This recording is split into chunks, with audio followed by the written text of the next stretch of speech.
Welcome back to the Deep Dive, where we take an immense, comprehensive source of knowledge, in this case, an entire holiday culinary playbook, and we ruthlessly extract the absolute must-know techniques, the surprising ingredients, and those crucial flavor bombs. That's the mission. Our goal is to hand you the exact blueprint you need to create the most spectacular, well-engineered holiday spread imaginable. That's exactly right. And this isn't just about, roasting a turkey.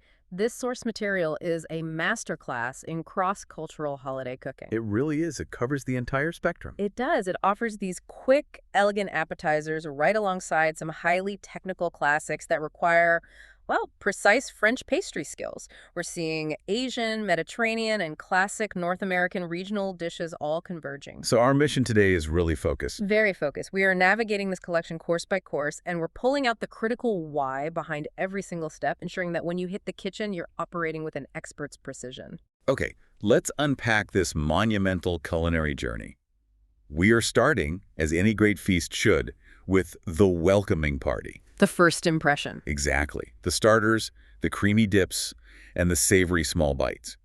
We need recipes that are quick to impress, but crucially, don't steal too much time or oven space needed for the main event later. Absolutely. And what is fascinating is where this section begins. It doesn't start with a dip or a small bite. No, it doesn't. It's almost like a framing device. It is. It starts with a transition piece, an elegant bookend, the affogato. It's listed right at the beginning on page 4, perhaps as a reminder of elegant simplicity. And the instructions are, they're barely instructions at all. They're minimal. Scoop your desired ice cream, vanilla, chocolate, or coffee are specified into a small mug, and then top it immediately with 1 to 2 shots of freshly brewed espresso. That's it. A powerful 2-ingredient lesson in contrast. Hot bitterness against cold sweetness. It's perfect.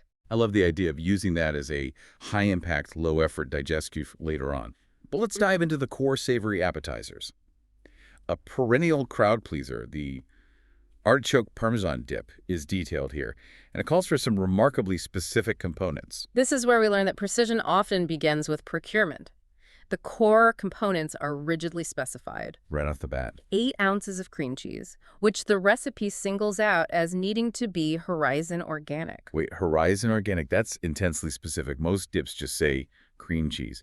Does the source explain why that specific brand is mandated? Is this a texture issue? It absolutely suggests a texture imperative. It has to be. Standard non-organic cream cheeses often contain stabilizers and, a higher gum content. Which can make the dip a little rubbery. Rubbery or heavy when you blend it, exactly. So. Horizon Organic often relies on a cleaner, higher fat content and fewer additives. So the insight here is you're prioritizing a very smooth, luxurious, almost mousse-like texture. Over structural integrity. Right, because you're serving it at room temperature. The other core parts are 14 ounces of drained artichoke hearts and half a cup of grated Parmesan cheese. So the subtle why is all about texture optimization. Beyond the dairy, what are the flavor enhancers that really make this dip sing? They're classic but crucial. You need 1 minced garlic clove, 2 teaspoons of fresh lemon juice for that vital acidity. Can't skip that. Never. Then 1 chopped scallion, and vitally, a dash of hot sauce alongside pepper and salt. The method couldn't be simpler. Combine all of it in a processor until it's smoothened. And that room temperature service is critical. It is. It ensures the fat and the cheese is soft, letting all those complex flavors of the artichoke and the spice really shine through. Simple, specific, and technically refined.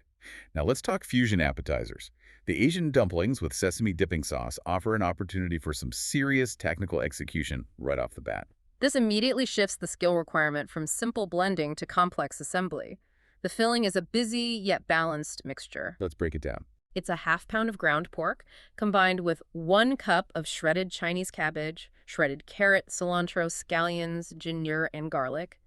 That whole blend is seasoned relatively simply with soy sauce and salt. The preparation technique matters immensely here, especially handling those aromatics. You want them softened, not raw, but not cooked down until they're mushy either. The playbook demands mastery here. You first stir-fry the shredded carrots, the cabbage, half the scallions, the ginger, and the garlic, but only for about 5 minutes. This is a quick flash fry. Exactly. This brief fry ensures they are tender crisp, not limp, so they retain that essential structure in their flavor oils. Then you combine that stir-fried mixture with the raw pork and the remaining ingredients.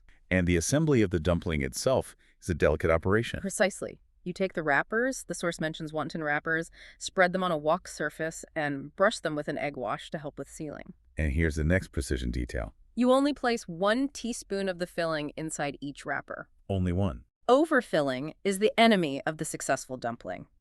They are then crimped into that characteristic purse shape before cooking in a steamer for about 10 minutes, which ensures a really light, tender wrapper. And that potent dipping sauce must provide the perfect acidic and spicy counterpoint to the rich pork. It balances the whole dish. It's a clean, simple, potent blend. What's in it? 2 tablespoons of soy sauce, 2 teaspoons of sesame oil for that nuttiness, 1 teaspoon of rice vinegar for brightness, and then half a teaspoon of Asian chili sauce for that necessary controlled kick. The ratios sound perfect for dipping without overwhelming the delicate filling. Exactly. Moving on to classic Mediterranean small bites. Bruschetta is an elegant starter, but the recipe outlines specific steps designed for maximum crispness and flavor infusion, emphasizing moisture control. Moisture is the enemy of good bruschetta, absolutely. The bread preparation is the foundation. That has to be perfectly crisp. You take a baguette, slice it into half-inch rounds, and brush these rounds liberally with olive oil. The recipe calls for half a cup of olive oil total to be used for both the bread and the tomato mixture. And then a quick toast. A very specific one. The rounds are toasted for 5 to 8 minutes at 375 degrees Fahrenheit. Low heat, short time. Just enough to dry the surface and toast the oil into the bread. And the topping details focus heavily on preparation before you even think about mixing. You must handle the tomatoes meticulously. You need 15 finely diced and seeded Roma tomatoes, and they absolutely must be placed in a colander and thoroughly drained. At one step. That single step, draining the excess water, is the difference between soggy bread and crisp bread. It's everything. So after they're drained? You combine them with finely diced red onion, half a cup of finely chopped basil, black cracked pepper, and salt. You toss that mixture, spoon it onto the warm toast, and finally sprinkle half a cup of grated Parmesan cheese over the mixture right before serving. So the cheese addition at the end is for texture, not for melting. Exactly. It's a final, salty, savory hit. Shifting now to a more continental classic appetizer, liver pâté.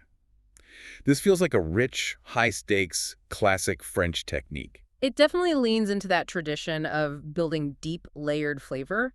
The ingredients focus on richness and aromatic distillation. What are we working with here? 1 pound of chicken liver, half a cup of finely diced onion, and a very generous half a cup of softened butter. The critical flavoring agents are 1 tablespoon of cognac. Which serves as both a deglazer and an aromatic. Correct. Plus thyme, 2 bay leaves, celery, and 1 teaspoon of mixed dried peppercorns. And the method involves a dual cooking approach, followed by intense emulsification. That's a great way to put it. The first step is patiently sautéing the onions, thyme, and 1 bay leaf for a long time, about 25 minutes, to soften the onions completely and infuse the herbs into the butter. And at the same time, Separately, you boil the livers with the remaining bay leaf, peppercorns, and celery for about 10 minutes, then drain them. Next, you puree the onion mixture and the boiled livers with the cognac, which helps dissolve some of those fat-soluble flavor compounds. and then the remaining butter goes in. Yes. You add the remaining softened butter and puree again until the mixture is perfectly smoothened, almost like thick silk. The texture is the entire point. But here is the major structural demand. It requires a chilling time of about 4 hours to fully set, and then, crucially, it must be allowed to sit at room temperature for 30 minutes prior to serving with French bread. That chilling and rewarming cycle for the liver pate sounds fussy. Is that step truly what separates a professional pâté from a home attempt? Is it purely for better texture? It's absolutely essential. It's not just fussy, it's functional. When pâté is too cold, the butter and the fat components are hard. Right, it's difficult to spread. And it mutes the delicate flavors of the cognac and thyme. That 30-minute rewarming allows the butter to soften just enough to achieve that perfect, silken, spreadable texture, releasing all those volatile aromatic compounds right before it hits the palate. So it's a key technical instruction that's often overlooked in simpler recipes. Massively overlooked. Fascinating. Finally, for dips, we have hummus, a Mediterranean staple. This is so ubiquitous now. What specific technique or ingredient makes this playbook's version stand out? The playbook elevates the familiar through spice treatment and a specific blending order. The core components are standard: 30 ounces of garbanzo beans and 1 tablespoon of tahini. But the flavor profile has a twist. It does. It comes from 3 minced garlic cloves, a half cup of chopped parsley, lemon juice, sea salt, and 1 tablespoon of ground cumin. And here's the make or break moment, the cumin prep. Yes, the instruction is rigid on this. The cumin must be roasted over high heat. You constantly shake the pan for about 60 seconds, 1 minute, until the cumin's aroma becomes intensely pronounced. So you're blooming the spice. You're blooming it, but dry. This rapid dry roasting releases the volatile oils, giving the cumin far more depth and earthiness than simply adding it raw. That step is completely non-negotiable for success. And the blending order also sounds precise. It is. You blend the tahini, parsley, garlic, and that flash-roasted cumin first. Then you add the beans and puree until chunky. The oil goes in last. Dead last. Salt and lemon juice go in next to brighten it. And finally, 1/3 cup of olive oil is poured in gradually while the mixture is blending. That gradual oil addition helps create a smooth, emulsified, lighter texture rather than a dense, heavy paste. Okay, that covers our starters, moving from technical French classics to texture-optimized dips. Here's what we move into the marathon. The side dishes and savory stuffings. This is the foundation of the meal, focusing heavily on seasonal combinations like cranberry, pecan, and citrus. This section reveals the depth of the collection, offering innovative twists on traditional starch and vegetable pairings. Let's start with a simple, elegant vegetable side that still requires precision. Asparagus with lemon butter and pine nuts. The elegance of this dish belies a crucial timing element in the sauce. Precisely. You take 1 pound of asparagus and steam it slowly for 10 minutes until it's tender crisp. The sauce base is built on 4 tablespoons of melted butter and 1 tablespoon of olive oil. But the key technical step is the pine nuts. It is. 1/4 cup of pine nuts are sautéed until they are golden and toasted, a process that takes only 1 to 2 minutes. 1 to 2 minutes. That is high-risk cooking. Pine nuts go from perfect to charcoal in seconds. They demand absolute attention. They must then be removed immediately from the heat before you add the 2 tablespoons of lemon juice. Ah, so you add the acid off heat. You have to. It prevents the sauce from splattering and, more importantly, keeps the butter from curdling or turning brown when you introduce that cold liquid. The final flourish is lemon zest, added at the end for pure, unadulterated lemon aroma. Now for the absolute heart of the side course. Stuffing. We have 3 wildly distinct approaches, starting with the robust, savory anchor, the classic herb bread stuffing. This is the traditional earthy route. The base is 10 cups of cubed crusty bread, which is toasted in the oven for about 20 to 30 minutes at 325 degrees Fahrenheit. A low toast, just to dry it out? Exactly, not to fully brown it. The aromatics are robust. A full stick of butter, 3 diced medium onions, and 4 stalks of diced celery, all cooked until completely soft. And the herb blend here is classic, but generous. It's a massive infusion of flavor. 3 teaspoons of fresh thyme, 2 teaspoons of fresh sage, and 2 teaspoons of fresh rosemary. Thyme leads the charge, while the sage and rosemary provide that grounding depth. And the moisture. Comes from 2 cups of chicken stock tossed into the dried bread and aromatic mixture. And there's a critical safety and texture note regarding baking. Yes. The playbook insists you set aside some of this mixture for baking in a separate pan, covered with foil for 20 minutes at 375 degrees Fahrenheit. This is essential for 2 reasons. Safety, if the stuffing isn't fully cooked inside the bird. You get a real risk. A huge risk. And for texture, providing a softer, moister contrast to the stuffing that's baked inside the turkey cavity. The source then took a sharp, surprising detour right after the classic stuffing instructions. There's a special note about preparing a savory beef mixture, potentially for a tourtière. A tourtière, which is a traditional French-Canadian meat pie. Yes, it's a wonderful interruption, a regional deep cut tucked into a general playbook. So it shifts us from the general American holiday table to something much more specific. Completely. This savory pie uses ample amounts of potatoes as a binder and filler. You boil the potatoes, then roughly mash them. You heat oil, sauté onions and the beef, and then you mix in the mashed potatoes. But the real surprise here is the spice profile in a beef dish. This is the global complexity we look for. It calls for cinnamon and allspice alongside salt and pepper. Warm baking spices in a savory meat pie. It's a distinctive marker of regional, often older culinary traditions. It creates a deep, complex, almost autumnal flavor profile that sets it apart from a simple pot roast. The mixture is strained after cooking to remove excess liquid, spooned into store-bought pastry-lined 9-inch pie plates, covered, vented, and baked at 400 degrees for 45 minutes. That's a huge flavor shift, from classic herb stuffing to a deep spiced beef pie. Back to stuffings, we have the cornbread, cranberry, and pecan stuffing, which offers a powerful sweet, sour, and spicy textural contrast. This is for those who crave complexity. It uses 6 cups of stale, crumbled cornbread as the base. The texture comes from 1 cup of dried cranberries and 1 cup of toasted chopped pecans. But the surprise factor, the definite spicy kick, comes from 1 diced jalapeno and 2 minced garlic cloves, which are sautéed briefly after the celery and onion soften in the butter. a jalapeno in the stuffing is a bold move. How does that balance the rest of the sweet elements? The spice is integrated early in the fat, which mellows the heat while maximizing the pepper's flavor. The herbs are fresh parsley and oregano, 2 tablespoons of parsley and 1 of oregano, and it's all moistened with 1 cup of chicken broth.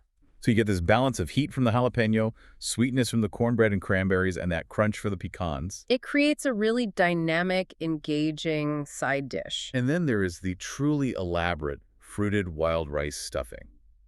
This requires managing multiple grains and involves an alcohol infusion. This is a test of the cook's organization. Precision timing is paramount here because the grains cook differently. Right, wild rice and brown rice have very different cook times. Completely different.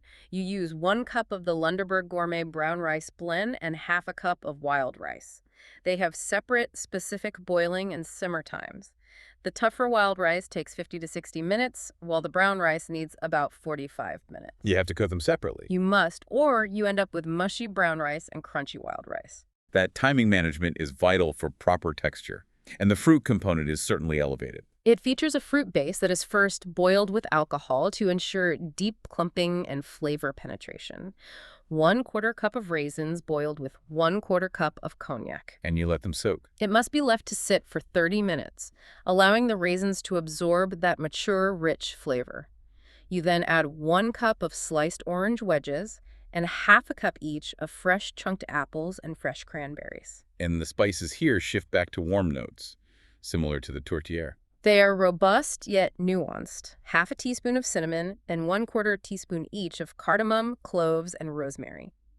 These spices bridge the gap between the savory elements and the bright citrus notes. And the baking instructions. It's baked in a covered casserole dish for 50 minutes at 325 Fahrenheit, and then uncovered for the last 10 minutes to allow a slight crust to form on top.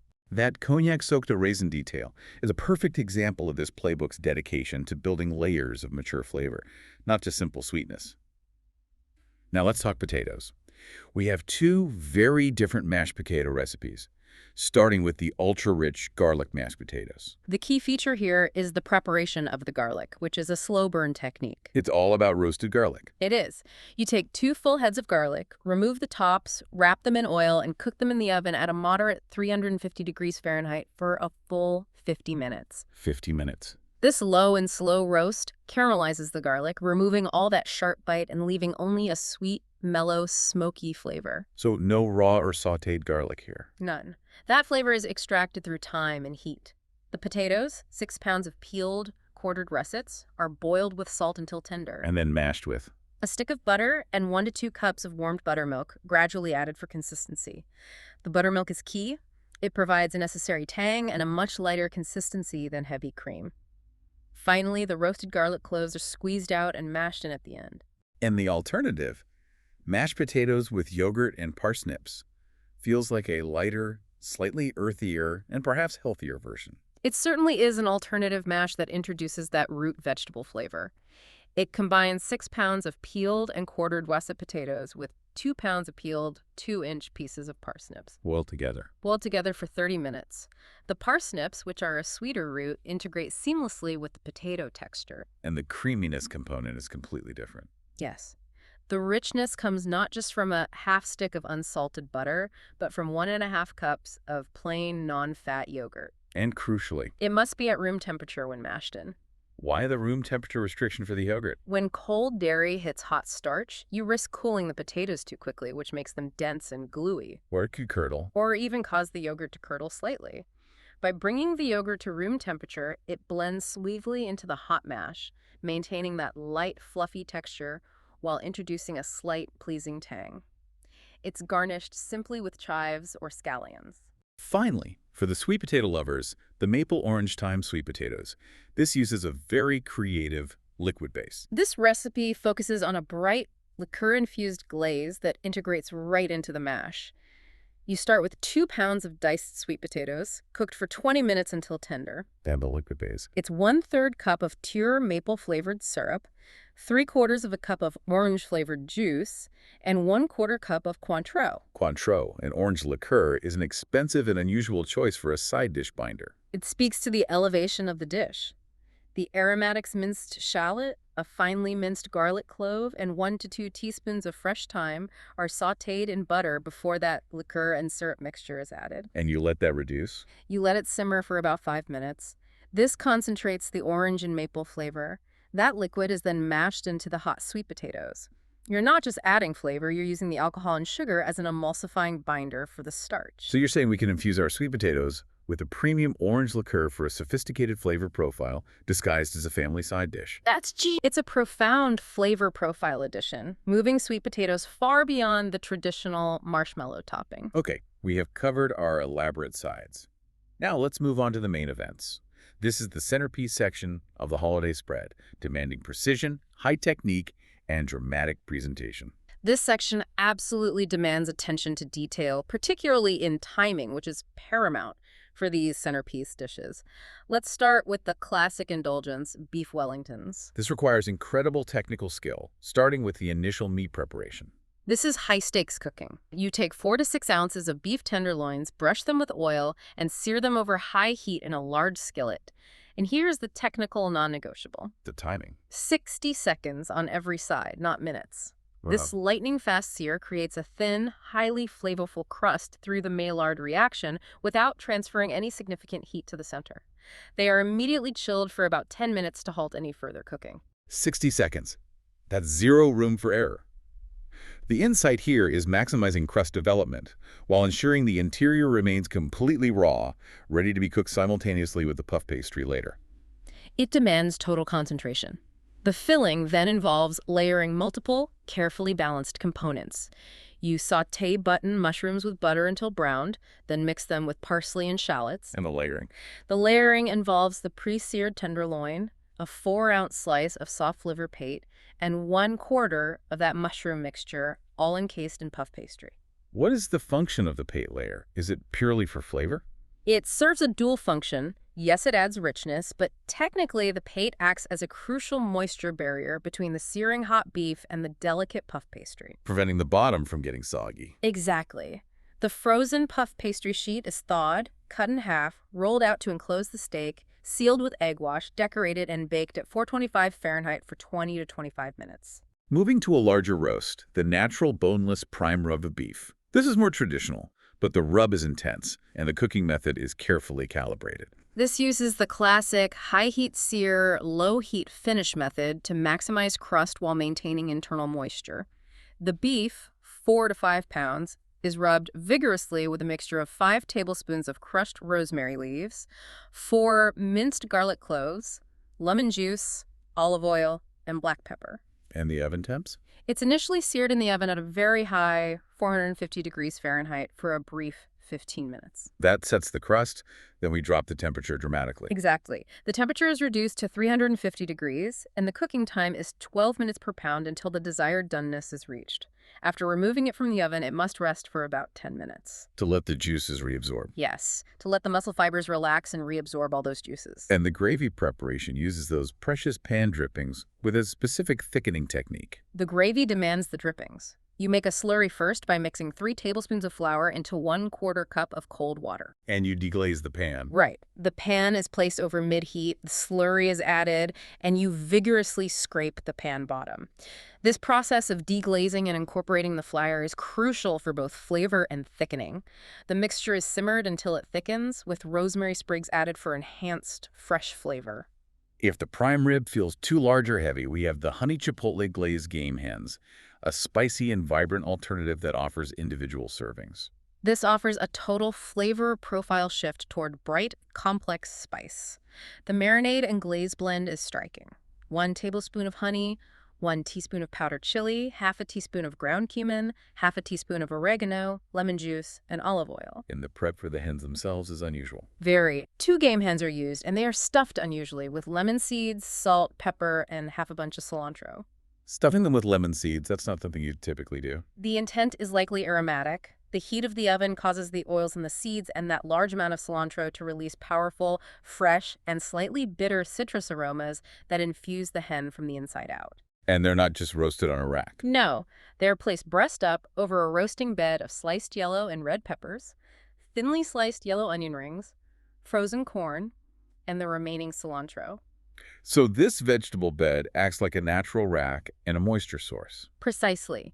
They roast at 325 for 25 minutes, are then brushed with extra marinade, and roasted again for 45 minutes until the juice is clear and the birds are browned. The low temperature ensures they cook evenly without drying out. While the honey glaze creates that beautiful caramelized crust. The maple and rosemary woven salmon and halibut is probably the most visually dramatic centerpiece provided in the sources, moving away from red meat and poultry entirely. It is pure showmanship. It's a stunning presentation technique that maximizes flavor, contrast, and texture. You take 2 pounds each of salmon and halibut, cut them into half-inch strips, And then weave them together. These strips are then painstakingly woven together at right angles, forming a checkerboard pattern and secured with wooden toothpicks.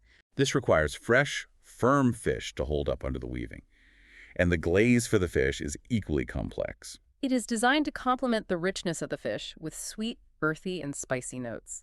The glaze is half a cup of pure maple syrup, 1/4 cup of red wine, 1 tablespoon of minced fresh rosemary, minced garlic, shallots, and flaked red chili pepper. And it's thickened with. Arrowroot powder dissolved in ice water. Arrowroot powder is an interesting choice over cornstarch or flour for thickening. Arrowroot is favored here, likely because it produces a clearer, glossier glaze than flour, and it's less prone to breaking down under heat than cornstarch. Which is crucial since you're glazing repeatedly at high heat. Exactly. You're roasting at a high of 450 degrees Fahrenheit, brushing it often. You serve it on plates lined with mixed veggies or greens for color contrast. Finally, let's turn our attention to the classic holiday bird, the turkey, and Paul's terrific turkey tips. This is where most cooks feel the most pressure. Paul's tips are focused on moisture, flavor management, and most importantly, timing. Tip 1. Cover the turkey with foil to sweat out its flavors while basting itself. Creating a little humid microclimate. Exactly. Tip 2. Save all pan drippings for the gravy. Tip 3. Use a high heat setting just in time for completion to achieve that golden color, but always avoid overcooking. Which is the most common turkey catastrophe, and the most important tip, the one that separates the novices from the pros. Crucially, and this is heavily emphasized, you must allow the bird to rest for 15 to 20 minutes for the juices to come out before carving. Before you even touch it with a knife. Paul suggests carving the cooked turkey right at the serving table, perhaps for drama, but functionally. That rest time ensures the juices reabsorb into the muscle fibers, making the meat succulent rather than dry. And the great gravy from the turkey pan complements this beautifully, starting with a robust stock, not just water. The stock preparation is meticulous. It's made from the turkey neck and giblets, chopped onion, carrots, celery, water, sea salt, peppercorns, bay leaf, and thyme, simmered for a long, slow 2 to 3 hours.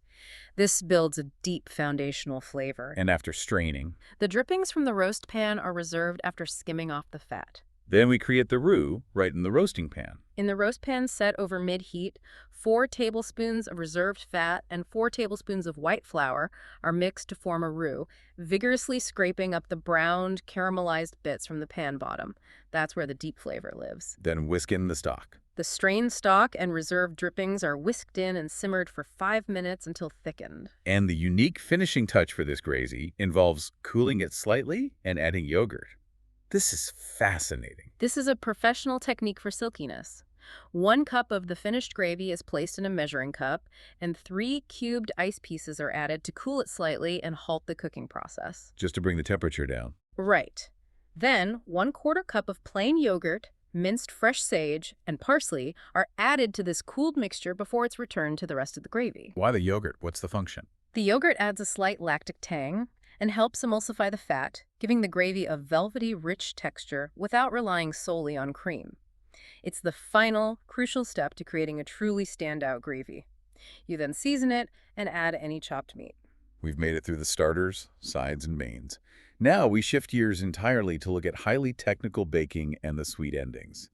This section feels like a masterclass in challenging pastry techniques. It absolutely is. We start with the essential technical groundwork, making Q pastry. This is the foundation for light, airy puffs, and it is a precise exercise in hydration and temperature control. Okay, let's unpack the required precision. The ingredients include 1½ sticks of unsalted butter, water, sugar, salt, 1½ cups of flour, and 6 eggs. You combine the water, sugar, salt, and butter in a saucepan and bring it to a rolling boil. Then add the flour off the heat. Remove it from the heat, add the flour, and vigorously stir until it's well blended. Crucially, you return it to the heat and stir until the mixture creates shoe-heavy ball and a light dough film forms on the bottom of the pot. That film indicates the proper moisture has evaporated. That's the moment when the texture shifts dramatically and you cook the flour. Yeah. Exactly. You remove it from the heat again, let it cool slightly, then gradually add the 6 eggs, stirring after every addition until the mixture is glossy. And there's a test for consistency. Yes. The test is that it will easily slip out of a spoon. It's piped onto a lined bake sheet, and the tops are smoothed with a brush dipped in egg wash. And the baking process requires a complex sequence of multiple temperature changes and that essential cooling step. It's a 3-stage bake to ensure structural integrity. They bake for 20 minutes at 425 degrees for maximum initial steam expansion. Then the heat is reduced to 375, and they bake for about 10 more minutes to set the structure.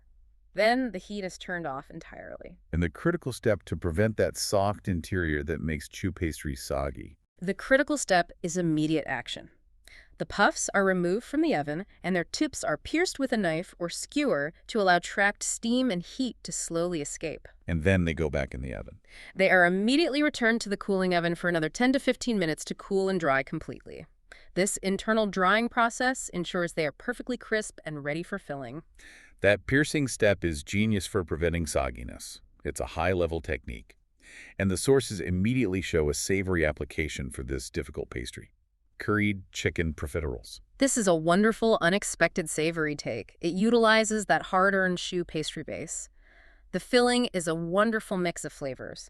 2 cups of diced cooked chicken combined with 2/3 cup of mayonnaise, 2 teaspoons of curry powder, and 1 tablespoon of mango chutney. Plus some texture. Yes, salt, pepper, diced red pepper, chopped scallions, 3 tablespoons of raisins, and 3 tablespoons of silvered almonds. That's a highly complex flavor profile. Sweet, spicy, creamy, and savory. It balances the heat of the curry and the sweetness of the raisins and chutney beautifully. The assembly is straightforward. You cut the profiterole tops off, reserve them, spoon the chicken mixture into the puffs, replace the tops, and then refrigerate them until fully chilled. To firm up the filling. Exactly. We see another classic pastry technique detailed here that requires speed, making phyllo triangles. Phyllo is notoriously finicky because it is incredibly thin and dries out fast. The technique guide emphasizes speed and fat. So lots of butter. You quickly brush butter between 2 separate phyllo sheets, doubling the sheets for structural integrity. Then cut the buttered sheets into 6 strips. And the folding process. You place 2 tablespoons of your chosen filling at the bottom part of every strip, and then fold it into a triangle-shaped pocket, repeating the fold until you reach the strip's end, much like folding a flag, keeping that perfect triangle shape intact. And a quick hot bake. Very quick. They are baked at 400 Fahrenheit for 15 to 20 minutes until golden brown, which is achieved quickly due to the high surface area and butter content. A delicious application of that technique is the pear, walnut, and Stilton phyllo cups. That is a sophisticated bite combining sweet, earthy, and highly pungent flavors. This is a perfect example of balanced contrast. The filling starts with 1/4 cup of raw walnuts, sautéed until toasted for 2 to 3 minutes. Then, small chunks of 4 peeled Bartlett pears are sautéed briefly with 1 teaspoon of honey and then cooled. And the cheese. 4 ounces of crumbled Stilton cheese. A strong blue cheese is then added to the cooled pear mixture. The Stilton must be cold when added, preventing it from melting prematurely. Precisely. For the assembly, the phyllo sheets are brushed with butter, cut into 2 by 2 inch squares, and 2 squares are overlapped to form a star figure. These are placed into small muffin cups, filled with 1 teaspoon of the filling, and baked for 15 to 20 minutes at 400. The result is a crisp shell holding a gooey, pungent, and sweet filling. Moving to traditional holiday dessert flavors. The Dairyless pumpkin pie with almond crust uses some incredibly innovative dairy substitutes. This must be a highly technical recipe to ensure the structure holds up without eggs or traditional dairy. It is a complete structural redesign of the classic pie. The crust is interesting, using whole wheat flour, rolled oats, roasted finely ground almonds, ground cinnamon, and salt. So the fat comes from almonds and oil. Correct. It is moistened with canola oil, water, and 4 tablespoons of maple-flavored syrup. The use of ground almonds provides essential fat and a nutty binding agent to replace traditional butter. And the filling completely avoids traditional cream or evaporated milk. What is it used to create that creamy texture? The filling relies entirely on a 12.3-ounce package of silken tofu, pureed with 1 cup of maple-flavored syrup. Tofu in a pie. Silken tofu. It provides the necessary protein and smooth consistency to mimic the mouthfeel of dairy. You then add 1 3/4 cups of pureed pumpkin and a classic complex spice blend. Cinnamon, ginger, nutmeg, cloves, and allspice. And the required thickening agent is something very unusual in Western kitchens. Kudzu. Yes, the thickening agent is 3 tablespoons of kudzu, which is a Japanese vine starch mixed with 1/4 cup of orange juice. Kudzu is a highly effective neutral thickening agent, much like cornstarch, but it provides a superior glossy clarity and delicate texture when set. So you pour that into the crust and bake. Exactly. Poured into the crust, baked at 350 Fahrenheit for 30 minutes until the top sets. Silken tofu and kudzu. That's a sophisticated structural deep dive into alternative dessert chemistry. Now for a classic French ending, the highly revered chocolate mousse. This mousse is built entirely on achieving maximum aeration and stability through the meticulous handling of eggs and cream. You melt 1 pound of semi-sweet chocolate chips over a double boiler. And you separate the eggs. You use 4 separated eggs. The whites are whipped with a pinch of salt until soft peaked. The stability comes from that initial salt addition, and the yolks are blended separately with 2 teaspoons of vanilla and 1/4 cup of sugar. 1½ cups of well-chilled whipped cream is whipped until stiff. How do you combine the components to keep that ethereal lightness without collapsing the aeration? You vigorously stir the yolk, vanilla, and sugar blend into the melted chocolate first. To temper the yolk. Crucial to temper the yolks and incorporate the flavors. Then you gently fold the stiff egg whites and the chilled whipped cream into the chocolate mixture with a whisk, alternating between the two until just combined. Overmixing will deflate the volume. It needs to chill. It's spooned into ramekins and must chill for 2 hours. It is best served with grated orange zest, cream, and mint, the orange zest cutting the richness of the dark chocolate. That covers the formal courses. To finish the spread, we need to focus on some supporting accessories, particularly cranberry creations and festive beverages. These are the details that elevate the overall experience. This section brings back the power of the cranberry and features unique drinks, often focused on dairy alternatives. Starting with the cranberry almond biscotti, a cookie defined by a highly specific technique. Biscotti is an Italian cookie that requires the signature double bake. We need to know those timing details. Precisely. The ingredients include flour, 1¼ cups of sugar, baking powder, salt, 3 lightly beaten eggs, oil, almond extract, orange zest, 1/4 cup of chopped almonds, and 1/4 cup of dry cranberries. So you make a log first. The dough is shaped into 2 logs, 2½ by 8 inches, and baked for 30 to 35 minutes until the top browns and the interior is set. And the crucial double bake. After slightly cooling, the logs are cut into thin slices. The slices are then laid flat and baked again, cut side down, for 15 minutes until browned.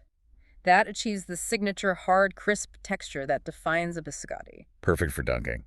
We also have 2 interesting cranberry condiments that contrast starkly in complexity. First, the cranberry mayonnaise is simple.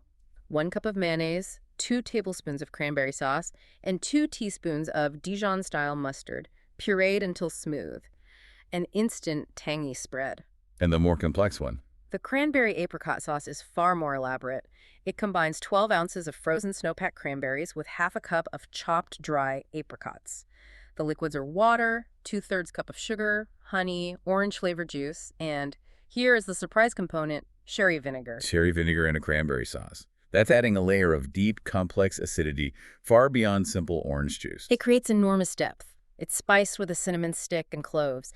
And crucially, the cranberries are refrigerated overnight with the sherry and juice before the sauce mixture is cooked for only 10 minutes. So that overnight soak is key. It allows the cranberries to absorb that complex flavor profile before the heat is even applied. Let's talk about the beverages, starting with a non-traditional, non-dairy holiday soy nog. This is a fascinating non-dairy twist that utilizes a secret vegetable for body. The base is 2 cups of vanilla soy milk, 3 tablespoons of brown rice syrup, vanilla extract, and 1 teaspoon of nutmeg. And the secret ingredient. The unique component that provides the necessary body and richness, which is lost by omitting traditional dairy and eggs, is 1 cup of cubed butternut squash. Butternut squash in eggnog. What function does that serve? The squash is steamed for 20 minutes until soft, drained, and cooled before being blended with the remaining ingredients. When pureed, the squash provides a thick, velvety texture and a subtle, natural sweetness that mimics the richness of heavy cream and egg yolks. Without the dairy content. Exactly. It requires a 30-minute chill time before serving. And for a warm classic drink, we have mulled cider. This is the ultimate comforting drink that relies on low, slow heat infusion. It starts with half a gallon of apple cider, 3 cinnamon sticks, half a teaspoon of whole allspice, half a teaspoon of whole cloves, and 2 thinly sliced oranges. And just heat it gently. Gently heated until simmering, ensuring the spices release their volatile oils, then transferred to a crock pot to keep warm, garnished with orange slices. Finally, let's look at orange sesame pecans. A savory, sweet accompaniment, often used for garnishes or cocktail snacks. The preparation of the pecans is highly detailed, beginning with an often skipped step: cleaning the nut. 2 cups of raw halved pecans are soaked in boiled water for 30 minutes. Soak, then dried. Drained, patted dry, and baked at 375 for 5 minutes. Why the boiling water soak? Boiling helps remove tannins, which can give nuts a slightly bitter or dusty flavor, and it also prepares the surface for the glaze adhesion. And the glaze itself. It combines sugar, salt, black pepper, flaked chili, and orange zest. The pecans are coated in sesame oil, toasted over mid-high heat, then the sugar mixture is sprinkled over gradually while stirring constantly until the nuts are fully glazed. That gradual application ensures an even coating and proper caramelization. Wow. We have truly journeyed through an incredibly extensive culinary playbook, covering every course imaginable for a large, complex holiday spread, from technical pastries to global mains. We've distilled incredibly precise instructions and surprising details. I mean, think about the necessity of piercing chew pastry puffs to release steam for crispness. Or the requirement of using silken tofu and kudzu to successfully structure a Dairyless pumpkin pie. And the sheer speed required that astonishing 60-second sear on the beef tenderloins. If we look at the source as a whole, what recurring themes emerge that dictate success beyond just listing ingredients? Success is driven by attention to specific textures and flavor layering. The heavy emphasis on fresh, aromatic herbs, rosemary, thyme, sage, and cilantro is constant across mains and sides. And the specific ingredients. We also see a clear utility for specific ingredients like buttermilk for tang, sherry vinegar for complexity, and that insistence on specific brands like Horizon Organic Cream Cheese for maximum textural output. And the textural contrast. Above all, yes, the collection emphasizes textural contrast. The crisp, double-baked biscotti, the soft chocolate mousse, the rustic rice and fruit stuffing, and the innovative woven fish. The core takeaway is the meticulousness required for a truly most wanted spread. It's all about precision timing and surprising ingredient swaps that serve a structural purpose. We saw how crucial timing is. That 60 seconds for searing beef tenderloins, the separate, specific simmer times for the wild rice stuffing, Yeah. and the non-negotiable 15 to 20 minutes of resting time for the turkey before carving. Absolutely. You now have the exact blueprint for not just what to cook, but when and how to achieve perfection. This knowledge gives you control over the potential chaos of holiday cooking. You know the why behind every critical step. So here's our final provocative thought for you. Hmm? Given all these precise techniques we've uncovered, what small, surprising ingredient or exact timing adjustment will you adopt first to elevate your next holiday centerpiece? That's the question. Will you swap your cream for room temperature yogurt in your mash? Will you start using kudzu as your secret thickener? Or will you dare to master the homemade choux pastry technique? Go forth and cook brilliantly.